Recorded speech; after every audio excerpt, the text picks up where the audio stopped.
You have to be comfortable with being uncomfortable all the time, because I don't know, there's no certainty in real estate. There's no certainty in any entrepreneurial, in real estate, you eat what you kill, so to speak. There's no W-2. I don't get a paycheck every 2 weeks or every Friday. So you have to have a lot of mental grit to be able to be okay with that, and to know that, someone's not paying you. You have to go out. I wake up every morning. A lot of real estate people like to say, I wake up every morning without a job, and I have to go find my clients. I have to go find my next client. Welcome to the Small Steps, Big Wins podcast. I'm dedicated to helping you take control of your life. Together, we'll explore practical tips, expert advice, and inspiring stories to help you overcome obstacles and achieve your goals. Making small changes is possible and can lead to big results. Are you ready? Let's go do this. Well, welcome back to another episode of Small Steps, Big Wins podcast. I'm Sue Saller. I am so glad that you have decided to spend some time with us on wherever you are in your journey of life. Today, I have a really interesting guest, and I'm thrilled to welcome Gina Shumway. She's a former healthcare provider turned entrepreneur, which I love entrepreneurs, realtor and real estate investor. Gina got her journey started by renting out her basement and has since built a thriving investment business, helping others achieve financial independence through real estate. And she has the mindset behind it to do it. So we're going to dive into a number of those things today. But first, Gina, welcome. Thank you. I'm super stoked to be here. I'm really excited. Yeah. Thanks for having me. I'm excited that you're here too. Give everybody a background of who we're going to get an opportunity to listen to today. My name's Gina Shumway. I am married with 4 kids, happily. I reside in Cleveland, Tennessee. As you mentioned earlier, I was in healthcare for about, I feel old, 14 years. And a few years back, I started investing in real estate and decided that, I had a lot of potential there. I felt like it was something that I don't want to say called to do, that sounds kind of cliche, but it was something that I really, really enjoyed and felt like it was something that I could thrive at, and for lack of a better word, change my life. So I made the jump a couple of years back, and I haven't. Great. So moving, let's just jump right into mindset behind doing that. So you moved from a traditional W-2 career. Nothing wrong with W-2s. I don't know. People have called me out and said, oh, you don't like W-2s. That's not true. I think it takes a certain breed of person to go from a W-2 environment to an entrepreneur. I mean, there is a level of unknown there, right? So you moved from the traditional W-2 to being a full-time entrepreneur, and it requires a mind shift to do that, or mindset shift to do that. So talk a little bit about what mental barriers you had to overcome, and what advice would you give to someone who's hesitant maybe to take that leap if they're feeling that calling? So it's not an easy decision to make. And quite frankly, anyone who tells you that it's just the easiest thing, or, that those like millionaire overnight things, those to me are not realistic. So I try really hard when I talk to people about being realistic in the expectation. And just like you said, I'm not necessarily against W-2s. I mean, I worked as a W-2 employee for 14-ish years before doing this. And I also have a husband who is still a W-2, which helps. But for me, it really started during COVID. When COVID hit, I was working very long hours. I mean, I'm sure have heard lots of stories of people getting burnt out just from working a lot of hours, all these people being sick. I started feeling like people was more of a number than actually helping them. And then, very transparently, I made the most amount of money that I could in the healthcare world about 8 years ago. And since then, it actually started declining. And I noticed that I was competent. I was a nurse practitioner. I still am, technically. And I realized that I was competent. I was seeing all of these patients. I was doing my job very well. And yet I had reached my ceiling, so to speak. And I was also not being compensated at the level of a lot of my peers because of 2 letters behind my name. And so I was like, you know what? I started listening to podcasts, I started investing in real estate, and I very quickly realized that there was a lot of untapped potential and money and things in going into real estate. And so I actually started buying I bought one property and then I bought another property, and I won't go into the whole dynamic of like the type of investing that I used, but I was able to reuse my capital and do very well at it, to the point where I actually had people coming to me and saying, hey, can you help me find a house? Can you help me do the things that you're doing? And I was like, well, I can teach you, but I can't really help you find a house. I don't have my license. And my husband was like, why don't you go do that? Like, you love this stuff. Like, he's like, you come home from your job, my W-2, and he's like, and you talk about real estate. Like, sometimes we'd be at dinner and he'd be like, can we talk about anything but real estate, you know? And so he was like, you should do that. And so I was like, okay. So I went and I got my license. And then I actually ended up joining a team, and I actually asked the team, within 3 months of being on the team, I realized being on a team wasn't for my personality. Like, I didn't want to be an employee, so to speak. Again, I wanted to build something. I wanted to build my dream.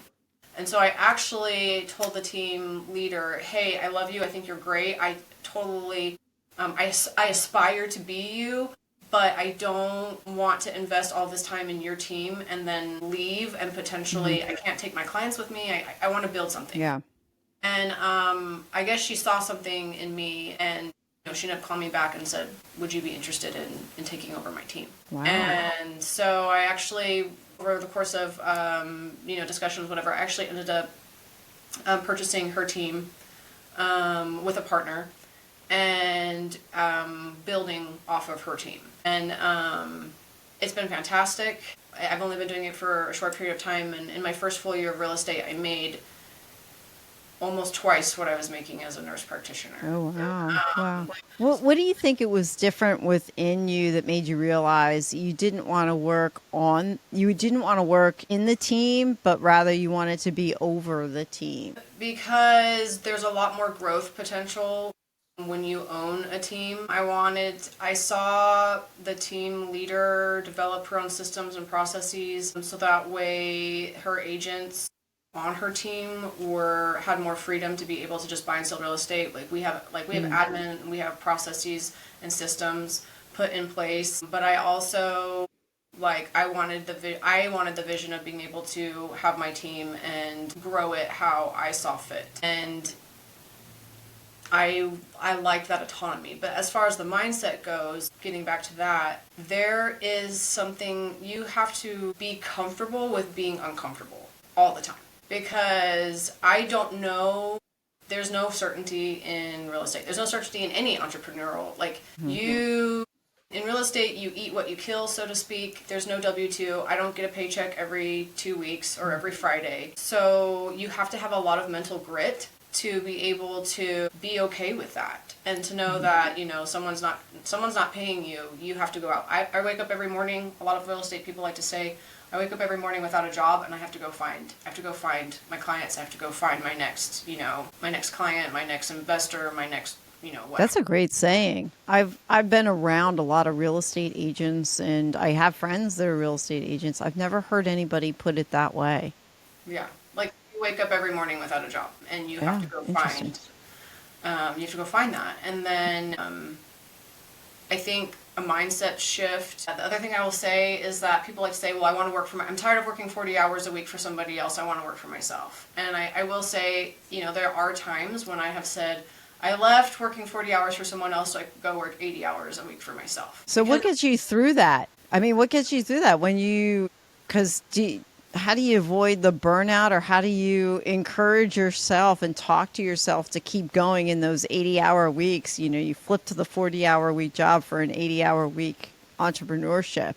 What's the drive? So, two things. I think you can hit burnout very quickly. The average, I think, don't quote me on the percentages, but I'm pretty sure what I read was 80% of real estate agents quit within the first 2 years. And I think the reason why is one of two things. One, they're not able to generate enough business to be able to provide for themselves and their family, and so they end up quitting. And then two, I think the burnout rate is so high because it's a constant grind. So how do I keep myself from not burning out? It's definitely a trying to juggle life and a business balance, right? So I can't say that I'm the best at it. I am working at it. I like to tell people that I am the Belgian Malinois of people. So if you know the temperament of a Belgian Malinois, they are very high drive dogs. Like they need hours and hours of exercise because they're just constantly on the move. I am like that. So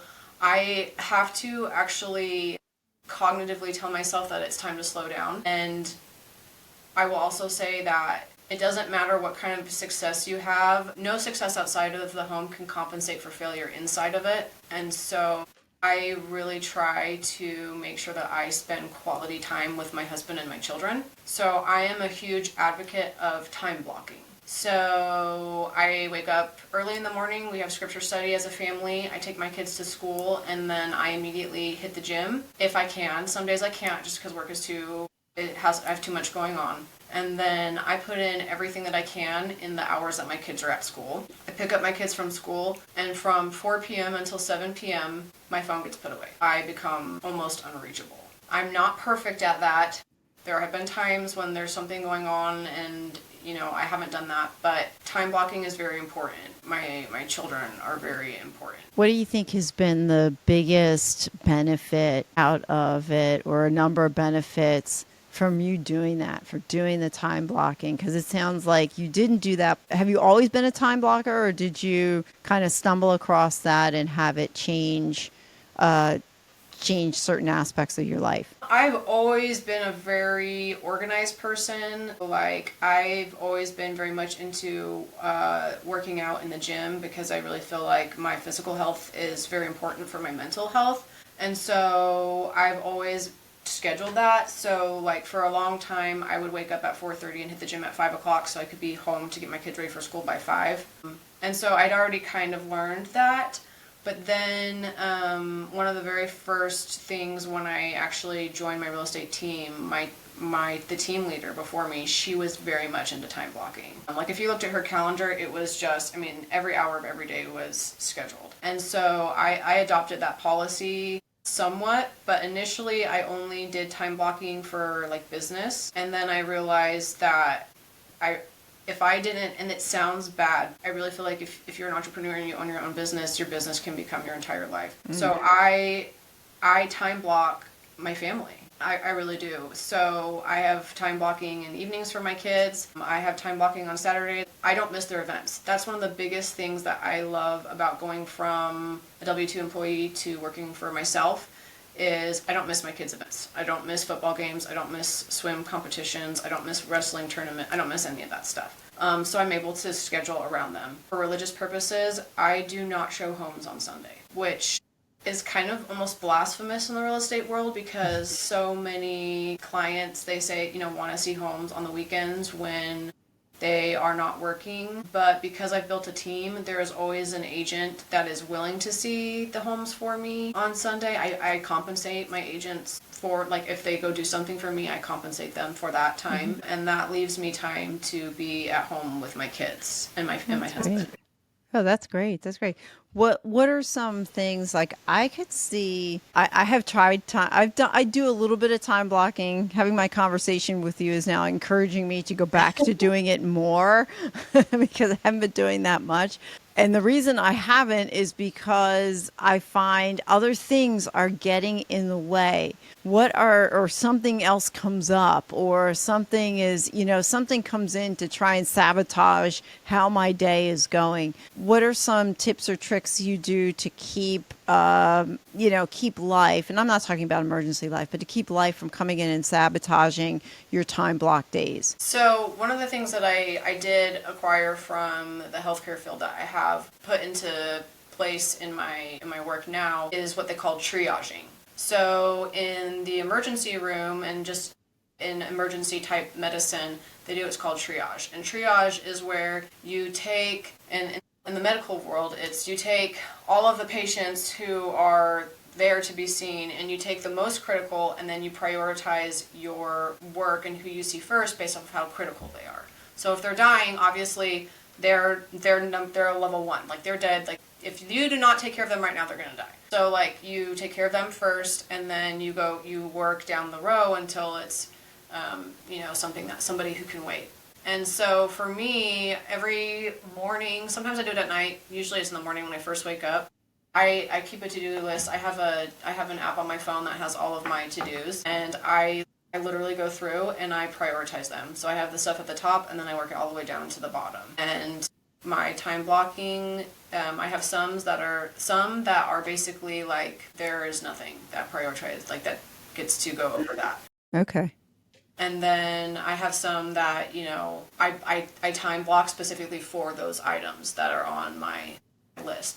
But I triage things. So unless it's a time sensitive item, it can wait. That's still kind of hard for me, because for me, I want to get everything done. I'm such a results driven person that I want my entire list of to-dos to be completed so I can feel like I'm accomplished. But it's really triaging to get done what's most important now, and then the rest of it can come with time. And it's discipline, because if you don't have the discipline to sit down and say, okay, for the next hour, I'm going to lead generate, or for the next hour, I'm going to pull all of these comps for these various clients and evaluate these deals. You can blink and it's gone. It's gone. Yeah. Yeah. Discipline is the key. Yeah. I've found to a lot of things, if you're not disciplined. What are some things that you do to keep yourself disciplined? And is it something that you've always done, or is it something that you kind of developed over time? I would say both. As far as like, how do I keep myself there? You have to recommit. So we actually have a 12-week goal sheet, if you will, that our agents, like we do and our agents do. So every 12 weeks we set a goal, various goals. So there's one for every different thing. So it can be work, one is personal, one is like your personal finances, like just different things. And you set those goals and then you reevaluate them. So I think the key to really staying focused is to constantly be evaluating yourself and how you can do better. And then also giving yourself a little grace. Like, you can't always do everything successfully and well. And I think balance is, I don't think you can ever be perfectly balanced in everything. Like, sometimes my children take a priority. Like, we had some personal and some health things come up in our family, and I had to really lean into my kids for a little while. And that's when I had to kind of shifted, and I gave some of my clients to my agents on my team, so that way my clients were not, neglected, or, all of their needs were met. And then there's sometimes, like, real estate is cyclical, so there's periods in the year where it's very, very, very busy. And so I kind of have to lean a little bit more into work and, have my husband kind of help pick up at home. So it's kind of it's a juggling act. I don't even know. It's juggling. Yeah, but it sounds like you have, you talked about this idea of balance, and balance is very interesting. We hear it out there, like, oh, you got to live a balanced life, and, everything needs to be balanced and all fall into place. But as I'm listening to you tell your story, it seems like to me your idea of balance is a compilation of things that you do in your life to help maintain what's balanced for you. And what looks balanced for you might not be balanced for somebody else. So what I'm hearing is that, you do the time blocking, you do triaging, you prioritize what's going on and what has to get done in your day. You set your priorities based on, sometimes your family is your sounds like your highest priority there. Your kids are very important. You don't miss those games. And that's what it looks like for you. I don't have kids, so that wouldn't be one of my priorities, but it's different for everybody, right? So that's what I hear you saying. But encased in all that is discipline, being disciplined to do that. And I'm curious about challenges then. So you've got your balance in your life, but challenges are going to come up, and every entrepreneur faces them. Absolutely. Out of your story, could you share a time where you hit a major roadblock in your journey and how you turned that around into a stepping stone for success? So I think the one that really comes to mind initially as a stumbling block happened to me this past year. I'm a very busy person. 4 kids is a feat, and then owning a real estate team. And then I do own an investment business myself. I am still an investor and I still purchase investment properties. So my team was kind of going through a lot of growth and a lot of different things, and then I was presented with an opportunity to buy a wholesale, which is a specific type of investment. It was an opportunity that was too good to pass up. So I was like, let's do this. I got the property. I work with contractors all the time. I decided to have a specific contractor do my project because I had my other well-known contacts already doing multiple flips for clients of mine. But this one came recommended to me, and so I started on this. It was an industrial warehouse turned into a single-family home that I decided to make into a quadruplex. Interesting. And so, big overhaul. Yeah. Oh, yeah. Yeah. It was an undertaking. So he got started, and the contractor purchased it, got started and everything. And after a couple months, I realized it was not progressing in the way that it needed to. As things started, the demo was done, the rebuild was starting, things were not up to standard. And I had to let him go. So I ended up letting him go, and I ended up losing a significant amount of money in it. And I was like, okay, I have to finish, right? I can't just give up. So I ended up calling on lots of different subcontractors and different people. And I also looked to a couple people who I would say, I looked to them as mentors. They don't have like a formal role necessarily as a mentor, but I looked to them and kind of said, what do I do here? I've done a lot of some rehabs and different things, but this project was literally taking it all the way down to the cinder block and building it back up. So essentially new construction and then some. And there were so many roadblocks, it would take me 30 minutes to tell you the whole story. I ended up basically becoming the general contractor for that project. Through it, I learned so many things about building code. I learned about the process of how to navigate through various contractors and rough-ins and inspections and just the entire process of working all the way through that. And honestly, it was so empowering to be able to do all of that, because now I know, because I made sure after that I hired the best plumber, licensed, insured, the best electrician, the best. I was like, this is going to be done right. And so now I know, I knew what right looked like before. That's why I knew with this guy who was working before, I caught on. I wish I would have said something sooner, but I was trying to. Well, sometimes you think things are going to turn around and go better. I've had that too. I've had a contractor in my house starting to do work, and I see things here or there, and I'm like, oh, well, they'll turn it around. I'll just let that thing go, and then maybe it'll get better. What I heard in your story is that out of this experience, you felt more empowered. You learn what was going on, and it gives you that sense of empowerment because you had to take over these roles you didn't think you were going to take over. How about, I'm listening to the story going, I might go down the road of failure. Well, I failed at this thing. How could I have missed this? How could I have done that? Why didn't I see this? Talk a little bit about how you either silenced those voices or protected yourself. I'm not sure which one it is, against going down that road and keeping a more positive aspect on the situation. So I love that question more than anything, because I am such, like I said, I'm such a results-driven person that for me, I have had to work through, I fear failure more than anything. I'm very driven almost to the point where, because I'm afraid to fail, that's what almost keeps me going sometimes, if that makes sense.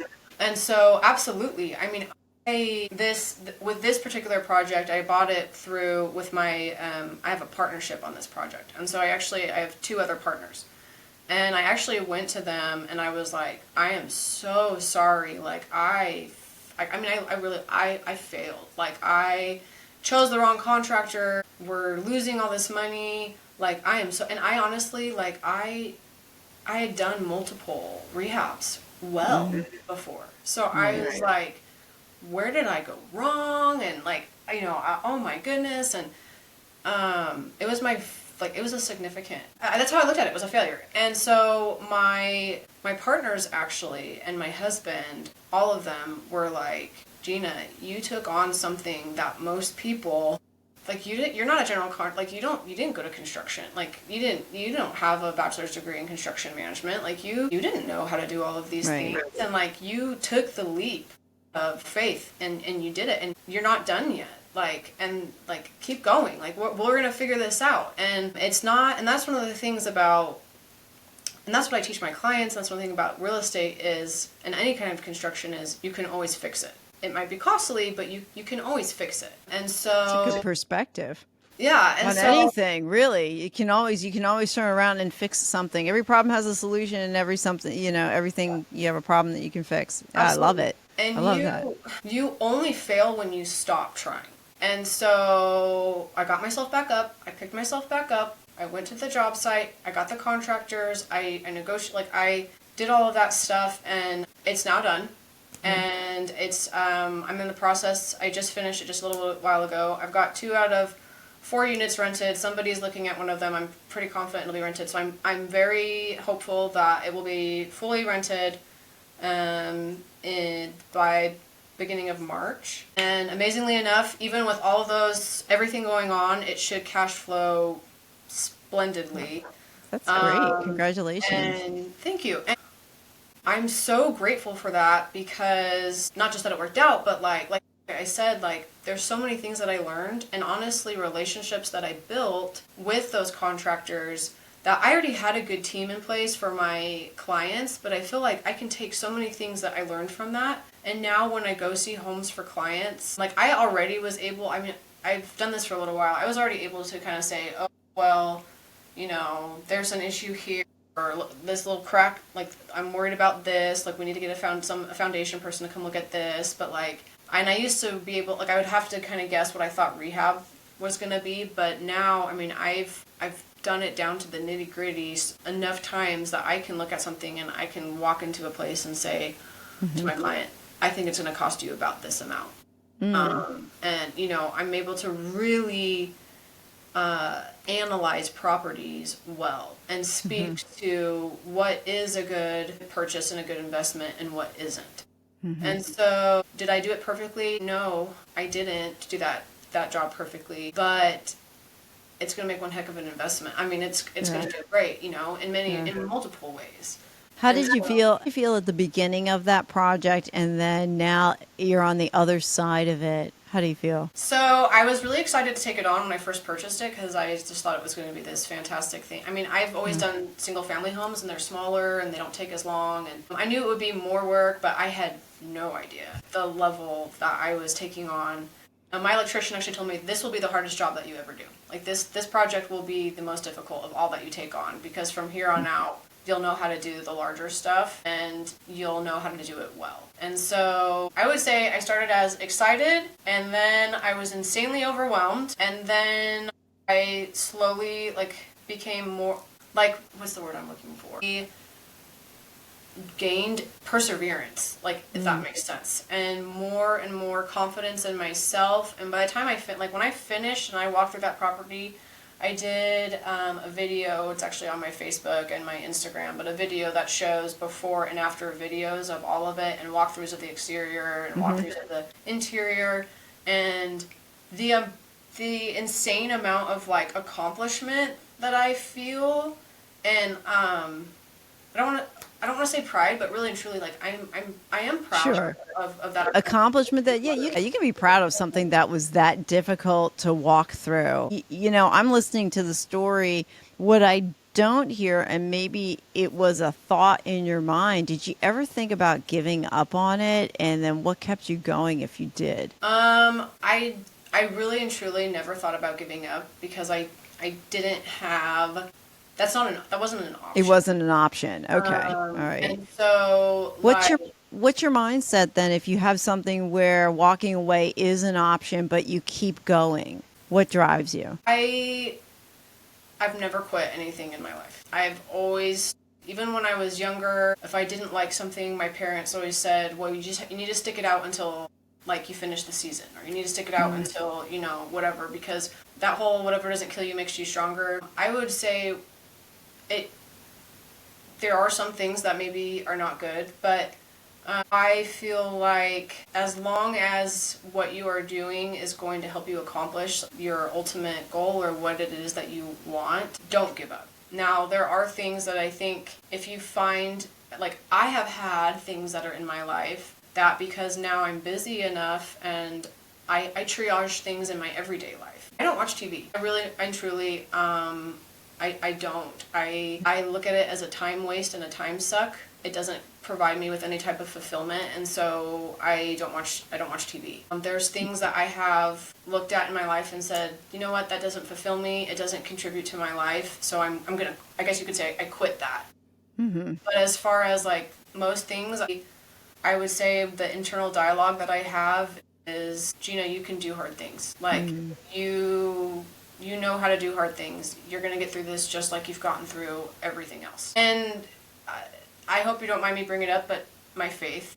Oh, yeah. No, I heard that in there. Like when you said you do, when you pray in the morning with the family and stuff like that. So, yeah, I mean, faith does play a big factor in, I've talked to quite a few people, and a lot of them, their common thread is their faith. And that is something behind what drives, that gives them that perseverance a lot of times to go on, that hope that it's all going to work out, the fuel for being able to do hard things. So there's nothing wrong with giving your faith credit as a driver behind what you do. And like, what kind of example am I showing my children and other people if I quit? My oldest son wrestles, and he just started. He did some other sports, and he decided he wanted to try wrestling. And wrestling is the most brutal sport. Sometimes it's hard to watch because I've watched my son almost be picked up and just slammed on the ground and they are brutal. When they wrestle, it is not illegal to have their forearm on somebody's neck. And I've watched my son just get absolutely just dominated on the mat because he didn't have the 7-8 years of experience, that some of these other kids do because of how old he is. And I watched him fail over and over and over and over again. And he would pick himself back up and we would have talks. And we actually started a saying a long time ago that Shumways don't quit. And so he said that. He just came to me, he's like, Mom, Shumways don't quit. And by the end of his season, he was pinning people. So not a lot, okay? We're not going to state or anything, but it's a step in the right direction. Right. Small steps, right? Yeah. Well, you're comparing yourself for him in his case, and you know what? It's a good reminder to all of us. Yeah, you said, no, he's not going to states. It doesn't matter. It sounds like he has that mindset where he's comparing himself to who he was the day before. He's not comparing himself to others per se. He's just comparing himself to who he was the day before, and he improved. Absolutely. At the end of the day, isn't that just all of us? We just want to improve upon who we are and just be a better version of ourselves than who we were yesterday. And that comparing ourselves to somebody else usually sabotages what we're trying to accomplish rather than encouraging us to continue to go on. So kudos to you. You for setting that example and doing it in such a way that it becomes ingrained in your kids and who they are. So that's awesome. That's awesome. Looking back, what was a small action or actions or decisions that have had the biggest impact on your success in what you do and in life? Someone asked me that question recently, and so I've actually been thinking about it. And one of the things that I've done, and I was reflecting on it, and I'm like, I feel like it's not a big thing, but it's been so impactful, is being kind. To be kind to everyone that I work with. This world is difficult, and like I said, being an entrepreneur is very stressful. Being a real estate agent is honestly very stressful. It can be hard to not look at other agents as competition because, some people think that, that agent is taking away their business. But I've tried really hard to have an abundance mindset and a giving mindset, that when we give and we are kind, and we give of ourselves freely, we get that in return. And so I have strived, I'm not perfect, but to be kind to everyone. And I have seen that and give back to me tenfold. And so, like, a couple of examples is, there's two that come to the forefront of my mind. The first is, I had a client who was wanting to purchase this little adorable townhome in this subdivision. And we were supposed to close like 2 days before Thanksgiving. Okay, so it was like the last day that everything was open, and we had everything ready except for this HOA document that we needed, because the subdivision had an HOA. And the lender was like, we've tried so hard to get a hold of this HOA president, and we can't get a hold of him, and if we can't get the HOA document, we can't close. And I was like, I had to get this single mom, into this house. Like, I had to get it done.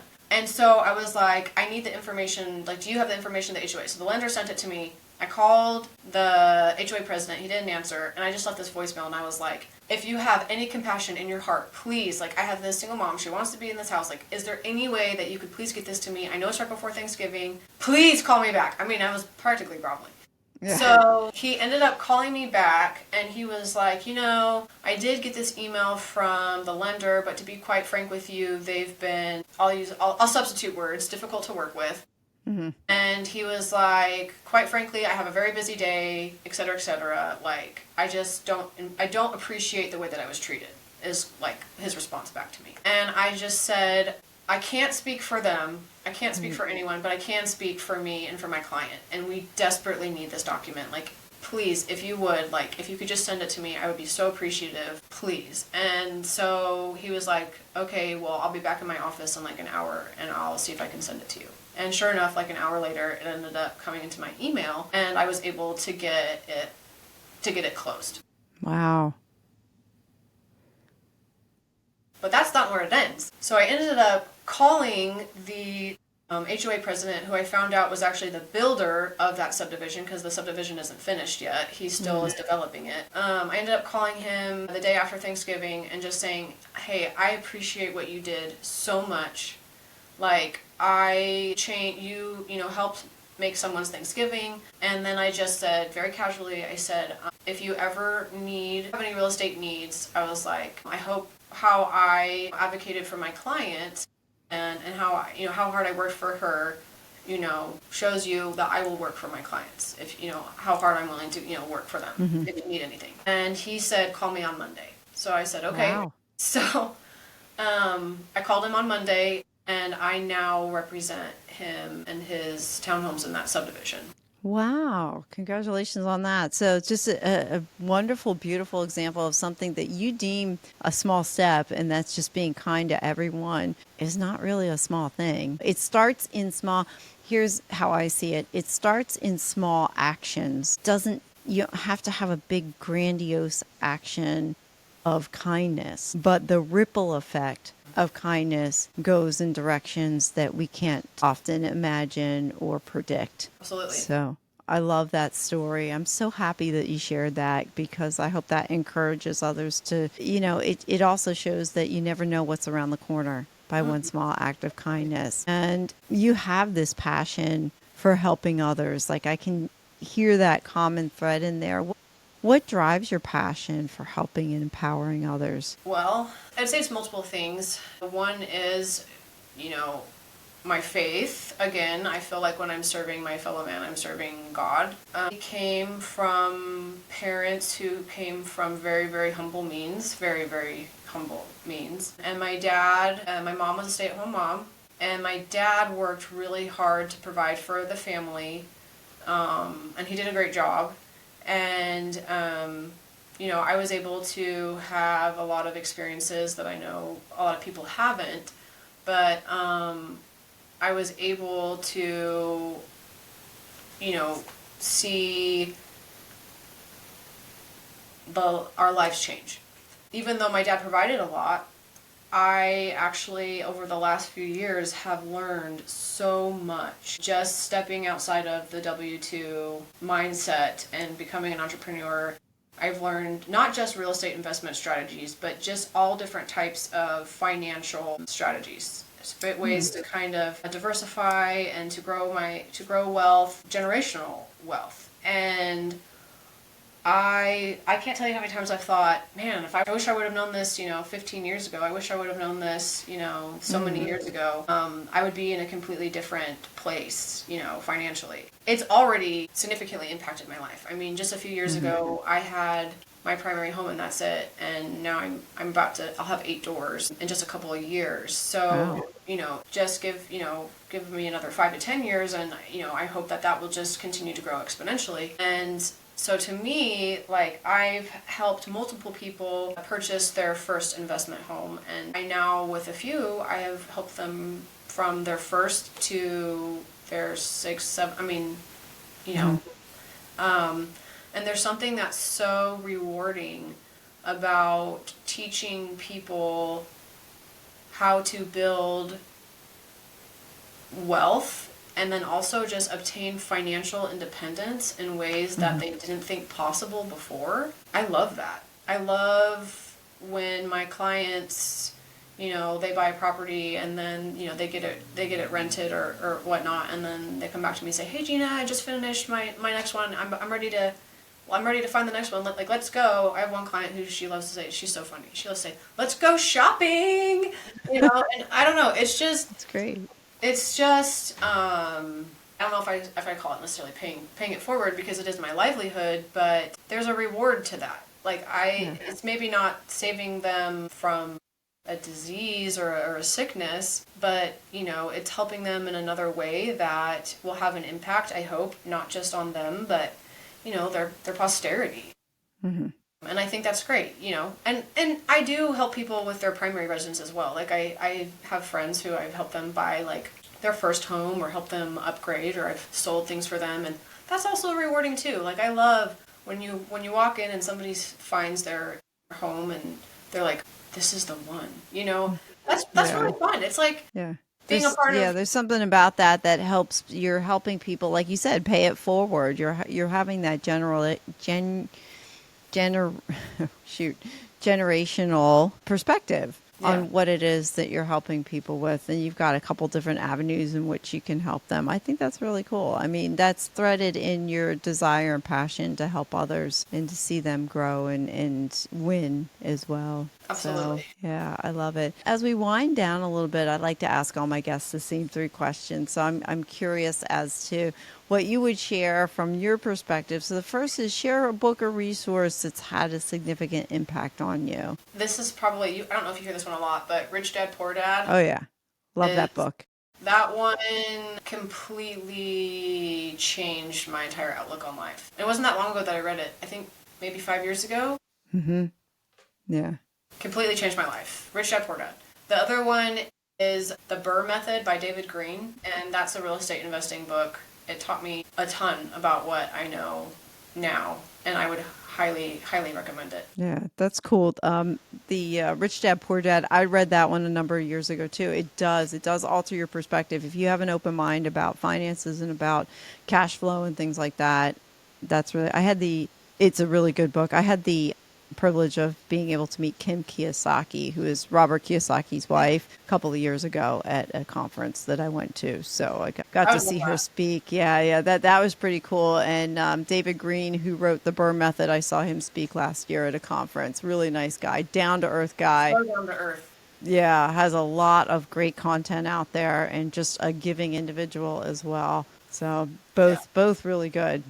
Both life-changing, depending on what you're looking where you're coming from. Yeah, absolutely. What's I enjoy this question a lot. What's one question or topic you wish I would have asked about, and how would you have answered the question or expanded on the topic? I think one of the ones that, if you could go back in time, go back in time and tell yourself something then that you know now, what would you tell yourself? Okay. And obviously, like, there's the easy ones, which is buy real estate now and get a universal life policy and overfund it so that you can use it as an investment vehicle. But really, the other answer for me is I would go back in time and I would tell myself it always works out in the end. Mm. It's okay, Gina. It's always going to work out in the end. Because life is just, it's hard. Like, it doesn't matter what you do. I mean, whether it's a W-2 or it's self-employment or whatever, there's always going to be obstacles and there's always going to be difficulties and setbacks and heartache and all of those things. But what I've learned time and time and time again is that it's always going to work out in the end. It may not be fun. There's a couple I love quotes. I don't know if you've noticed, but I love quotes. So, like, two of my favorite, like, one of the other quotes I like is, "This too shall pass. It may pass like a kidney stone, but it will pass." I've never heard the second half to that one. Yeah. I always tell everybody, this too shall pass. This is only temporary. Yeah. And I then like the other part. the other one that I really like is, if you always choose, if you choose the hard, your life will be easy. But if you choose the easy, your life will be hard. Oh, I love that. And so I always tell myself when life is really hard, but it's because I'm growing or I'm taking on some big project or task. I'm taking it on for a reason because I'm doing so intentionally to change the trajectory of mine and my family's life. But it sounds like you keep the bigger picture in mind, and that's what keeps That's you. important, for sure. Yeah. Especially if you have a target that you're aiming at, then it's easier to continue no matter what the challenge or difficulty is when you've got that goal that you're looking for. So I love your story. Thank you for sharing that. As we close, what is one small step that someone can do today that's going to help them change their tomorrow? I would say the thing that if you could change one thing in your life, what would it be? And to dedicate yourself to make that change. And it can be small. Set the small goal, but take the step. It can be a baby step, but take the step. Perfect. Thank you. Gina, thank you for the gift of your time. I've enjoyed our conversation. How can people reach out to you and find you? You can find me on Instagram. I'm Gina.Shumway, the @ thing. You can find me on Facebook. I also have a website. It's my team website. It's www.T as in Tom, G as in Gina, Homes, plural, chat with 2 T's, CHATT.com. That's my website if anybody's interested in, potentially working with me, or you can email me at Gina@tghomeschat.com. Well, thank you so much. I appreciate it. Yeah, I appreciate you too. This was wonderful. You're awesome. Thanks. Thank you. Thank you for listening to another episode of the Small Steps, Big Wins podcast. I value your time with me, and I seek to make every moment count. In order to make lasting change in your life, listening is usually not enough. So I want to ask you, what practical steps are you going to put into action today as a result of listening to this podcast? Remember, any step, any action, no matter how small, starts your journey to a big win. And if you're not sure where to get started, reach out to me and let's have a conversation. Until next time, love yourself, then love others. Peace.